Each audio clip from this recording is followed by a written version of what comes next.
पहले की बात है, कासगंज नामक एक सुंदर सा गांव हुआ करता था। उस गांव में एक लकड़हारा रहता था जिसका नाम रामू था। रामू बहुत ही ईमानदार और मेहनती था। वह हमेशा अपने काम से खुश रहता था। उसके पास ज्यादा पैसे नहीं थे, लेकिन वह अपनी जिंदगी से संतुष्ट था। रामू के परिवार में उसकी पत्नी और उसके 2 बच्चे थे। रामू सेठ लालचंद के यहाँ लकड़ी काटने का काम करता था और लकड़ी काटने के बदले में सेठ लालचंद रामू को पैसे देता था, जिससे रामू और उसके परिवार का जीवन व्यापन होता था। सुमन, मैं काम पर जा रहा हूँ। आज बहुत देर हो गया है, तो तुम बच्चों को स्कूल छोड़ाना। जी, स्कूल तो मैं छोड़ आऊंगी, लेकिन मोनू और चिंकी पिछले 2 दिन से कह रहे हैं कि उनके स्कूल की टीचर स्कूल की फीस मंगा रही है। हाँ, तो जाकर दे आओ ना स्कूल की फीस। अजी कहाँ से दूं? आप जो पगार लाते हैं उसमें मुश्किल से तो घर चल पाता है। अब उतनी सी तनख्वाह में मैं बच्चों की फीस का इंतजाम कैसे करूं? अजी मैं एक बात आपको साफ साफ कह देती हूँ, आप सेठ लालचंद जी से पगार बढ़ाने की बात कहिए। दिन पर दिन खर्च बढ़ता जा रहा है। बाजार में अगर सब्जी लेने निकलो तो सब्जियों के दाम आसमान छू रहे हैं, और बच्चों की पढ़ाई का खर्चा, घर का खर्चा अब इतनी कम तनख्वाह में कैसे गुजारा होगा? ठीक है, मैं आज ही सेठ जी से थोड़ा पगार बढ़ाने की बात करता हूँ। इतना कहकर रामू काम पर चला जाता है।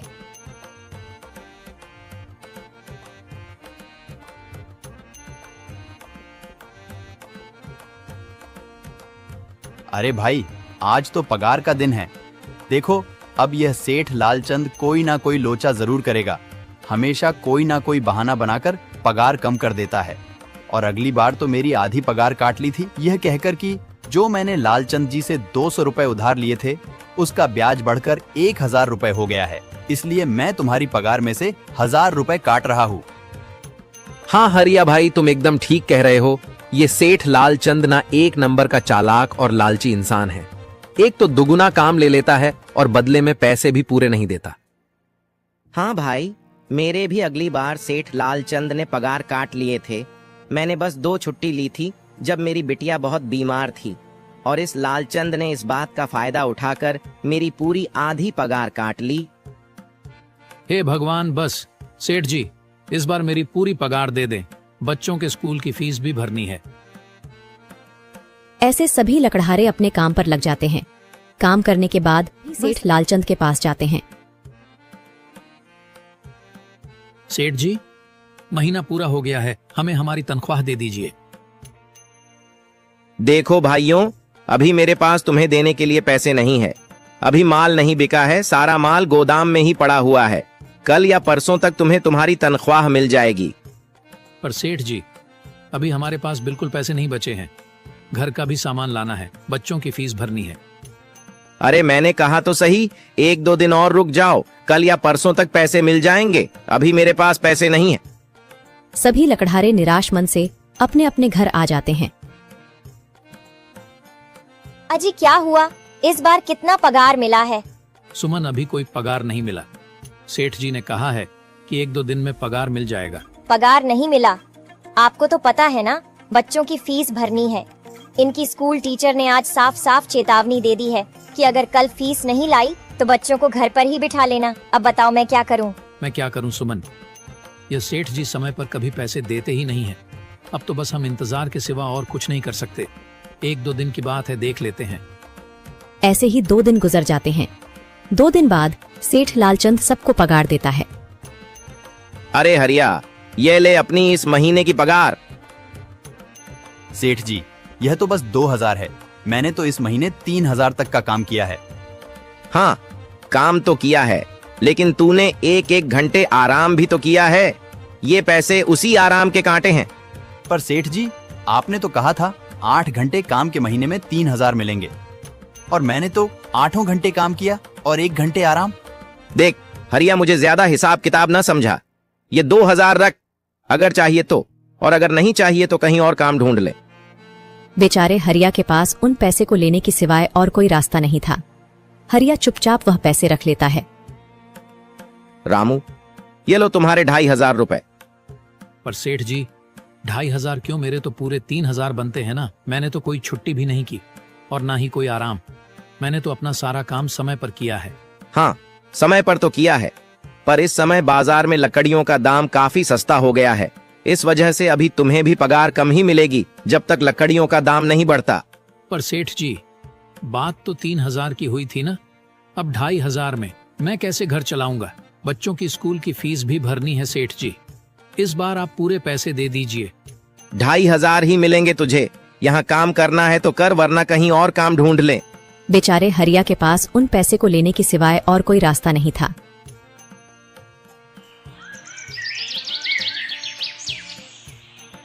अरे भाई, यह सेठ लालचंद एक नंबर का बेईमान इंसान है। सारे पैसे अपने जेब में भर लेता है और बहाने बनाता है कि लकड़ियों के दाम सस्ते हो गए हैं। देख लेना, हम गरीबों की किसी न किसी दिन इसे जरूर हाय लगेगी। नहीं हरिया, ऐसे नहीं कहते।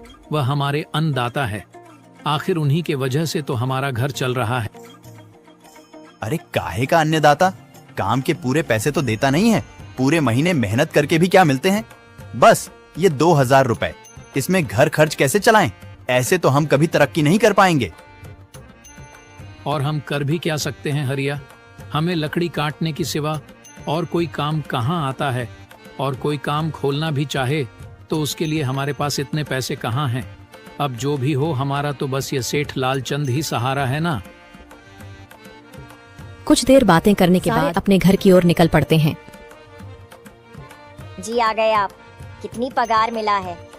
सुमन, इस बार सेठ जी ने बस 2,500 रुपए ही दिए हैं। बस 2,000? इतने में कैसे घर चलाएंगे? बच्चों की फीस में ही 1,000 रुपए निकल जाएंगे, फिर 1,500 में क्या क्या करेंगे? अब मैं क्या कहूँ सुमन, अब तुम्हें इसी में ही गुजारा करना होगा। तुम सबसे पहले बच्चों की फीस भर देना, इसके बाद बाकी का मैं देखता हूँ। अजी आप क्या देख लोगे? सेठ जी से पूरे पैसे तो मांगे नहीं गए आपसे? नहीं सुमन, मैंने सेठ जी से पैसों के लिए कहा था, पर सेठ जी ने साफ इनकार कर दिया और कहा, यह लेना है तो लो, वरना कहीं और काम ढूंढ सकते हो। मैं सोच रहा हूं कि लकड़ी काटने के बाद मैं कहीं और भी काम ढूंढ लूं। सेठ जी के यहां से काम करने के बाद मैं दूसरी जगह पर काम किया करूंगा, इससे कुछ ज्यादा आमदनी हो जाएगी। आज ही मैं सेठ जी के यहां पर काम करने के बाद और भी जगह काम ढूंढने जाऊंगा। इतना कहकर रामू काम पर निकल जाता है और जैसा कि रामू ने कहा था, वह लालचंद के यहाँ काम करने के बाद काम की तलाश में निकल जाता है। रामू पूरे गांव में काम ढूंढता है, दुकानों दुकानों पर जाकर लोगों से काम मांगता है, मगर हर जगह रामू को केवल निराशा ही हाथ लगती है। अंत में थक हार कर रामू वापस जाने लगता है। तभी वह देखता है कि अचानक बहुत सारे भैंसों का झुंड उसकी तरफ दौड़े आ रहा है। यह देखकर रामू बहुत डर जाता है। वह इधर उधर देखता है तो उसे एक गुफा दिखती है और वह गुफा में जाकर छुप जाता है। जब भैंसों का झुंड वहां से निकल जाता है, तब रामू की जान में जान आती है। हे भगवान, आज तो बाल बाल बच गया मैं, वरना आज तो मैं इन भैंसों के पैरों तलों तो कुचला ही जाता। पर यह मैं कहाँ आ गया? रामू यह सब सोच ही रहा था कि तभी उसकी नजर गुफा में रखी एक टोकरी पर जाती है। रामू उस टोकरी के पास जाता है। ये कैसी गुफा है? ये कैसी टोकरी यहाँ पड़ी है? इसे मैं घर ले जाता हूँ, सामान रखने के काम आ जाएगी। रामू जैसे ही उस टोकरी को हाथ लगाता है, गुफा में से एक आवाज आती है, रुक जाओ, इसे छूने की कोशिश मत करो। यह आवाज सुनकर रामू एकदम पीछे हट जाता है। तभी गुफा में एक जिन्न प्रकट हो जाता है और वह रामू से कहता है, कौन हो तुम और मेरी गुफा में क्या कर रहे हो? मुझे माफ करना, आप जो भी हो। कुछ भैंसों का झुंड मेरे पीछे पड़ गया था और उनसे बचने के लिए मैं इस गुफा में आकर छिप गया और फिर मेरी नजर इस टोकरी पर गई। माफ कीजिए, मुझे लगा यहाँ कोई नहीं है तो यह टोकरी किसी की नहीं होगी, इसलिए मैंने इसे छुआ। रामू, तुम्हें डरने की जरूरत नहीं है। मैं तुम्हारे बारे में सब जानता हूँ। मेरी नजर एक बार भी जिस पर पड़ जाती है, मैं उसका इतिहास अपनी खुली आंखों से देख सकता हूँ। पर आप है कौन और आप इतने विचित्र क्यों दिखाई पड़ रहे हैं? आप अपना परिचय दीजिए। कौन है आप? मैं एक जिन हूँ और मैं कई सालों से इस गुफा की रक्षा कर रहा हूँ। यह गुफा मेरे पूर्वजों की है। इस गुफा में केवल वही इंसान घुस सकता है जिसका मन बिल्कुल पवित्र हो। अगर तुम अपवित्र होते तो तुम इस गुफा में कभी नहीं घुस पाते। तुम एक सच्चे इंसान हो, इसलिए तुम इस गुफा में घुस पाए और इस टोकरी को छू पाए। अब तुमने इस टोकरी को छुआ है तो यह टोकरी तुम्हारी हुई। नहीं, मुझे ये टोकरी नहीं चाहिए, मैं तो बस देख रहा था। डरो मत रामू, तुम ये टोकरी ले जाओ। ये कोई साधारण टोकरी नहीं है, बल्कि यह जादुई टोकरी है। जादुई टोकरी? क्या यह वही जादुई टोकरी है जिसके बारे में हमारी दादी कहानी सुनाई करती थी कि किसी गांव में एक जादुई टोकरी हुआ करती थी और वह सबकी इच्छाएं पूरी करती थी? हाँ रामू, ये वही जादुई टोकरी है। अब तुम इस टोकरी के मालिक हो। तुम इसके इस्तेमाल से अपनी स्थिति सुधार सकते हो, पर याद रखना, तुम जो भी वस्तु इस टोकरी में एक बार डालोगे, वह चीज ही तुम्हें बार बार इस टोकरी में डालनी होगी। इसके अलावा तुम और दूसरी कोई चीज इस टोकरी में नहीं डाल सकते। अगर तुमने ऐसा किया तो इसका परिणाम तुम्हें ही भुगतना होगा। मेरी इस बात को हमेशा ध्यान में रखना और सोच समझकर बिना लालच किए इस टोकरी में वह ही सामान रखना जिसकी तुम्हें जरूरत हो। रामू टोकरी को लेकर घर आ जाता है। सुमन, ये देखो, ये मैं क्या लेकर आया हूँ। क्या लाए हो आप? बस ये एक टोकरी। सबसे पहले यह बताइए, आप तो काम की तलाश में गए थे ना, तो कोई दूसरा काम मिला कि नहीं? नहीं। अरे सुमन, मेरी पूरी बात तो सुनो। ये कोई ऐसी वैसी टोकरी नहीं है, बल्कि ये एक जादुई टोकरी है। रामू सुमन को वह सारी घटना के बारे में बताता है जो उसके साथ हुई। अच्छा, तो आपका कहने का मतलब है कि इस टोकरी में हमें कोई ऐसी चीज डालनी होगी जिसकी हमें सबसे ज्यादा जरूरत हो। हाँ सुमन, हमें सोच समझकर ही इसमें कोई चीज डालनी होगी। रामू थोड़ी देर सोचता है, फिर उसका ध्यान उन लकड़ियों पर जाता है जो एक बार उसने सुमन को रखने को दी थी।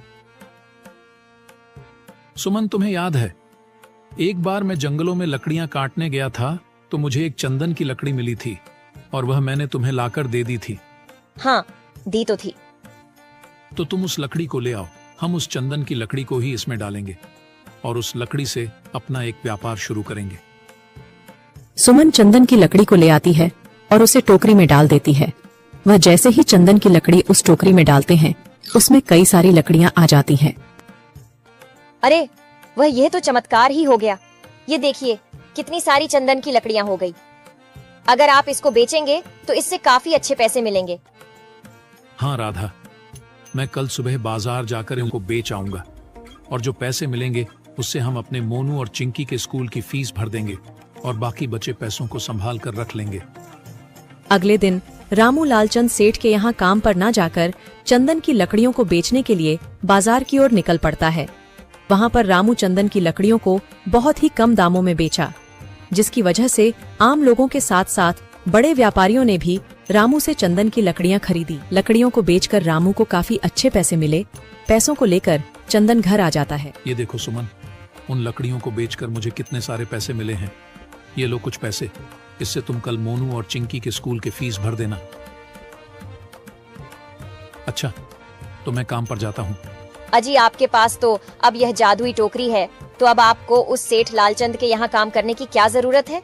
हाँ सुमन, मैं सेठ लालचंद जी के यहाँ काम पर नहीं जा रहा, बल्कि मैं तो वहाँ पर जो काम कर रहे बाकी के लकड़हारे हैं उन्हें ये खुशी की खबर देने जा रहा हूँ, क्योंकि सेठ लालचंद जी से मेरे साथ साथ वह लकड़हारे भी बहुत परेशान थे।